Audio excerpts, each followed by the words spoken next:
Des miracles de gens qui n'accouchaient pas, qui sont venus ici et qui ont reçu des enfants. Nous avons l'exemple de M. Jean et Mme Betty qui ont eu une fille appelée Myriam à 50 ans et Betty, et puis à 20 ans de leur mariage. Et là donc, quand vous y venez, vous sentez déjà avec l'apparence que vous êtes dans un lieu saint. Et quand vous entrez dans la spiritualité du sanctuaire, vous êtes donc pris en charge et vous priez pour vous-même et pour les autres pour que les grâces arrivent.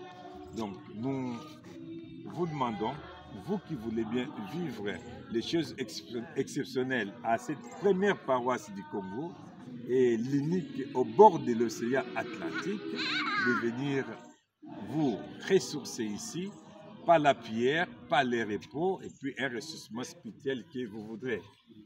Et cette année, par exemple, demain déjà, on va ouvrir la porte sainte pour cette année sainte 2025. Donc il y aura les pèlerins pendant toute l'année, comme on les recevait en 2016. Et cette année encore, on va les recevoir. Et nous allons confier tous ces pèlerins à l'intercession de la Vierge Marie. L'évêque de Boma, Saint José-Claude, sera ici pour le vêtir la porte sainte avec la messe de 16 heures. Et voilà, de manière brève, ce que je peux vous dire pour vous faire tremper dans la spiritualité mariale de la paroisse Sanctuaire Notre-Dame de Grâce. Les activités différentes qui y sont, il y a des jours où on a 2-3 messes, il y a des jours dans toute la paroisse on peut avoir 4-6 messes.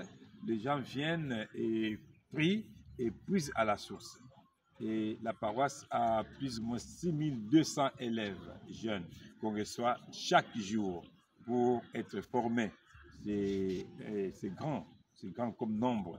Et ici, on a aussi la première école de l'Afrique centrale, non pas seulement du Congo, l'école primaire Saint-Louis, comme première école classique que Léopold II a donnée à l'Afrique centrale. Et donc, il y a eu des élites d'Afrique qui sont venues ici.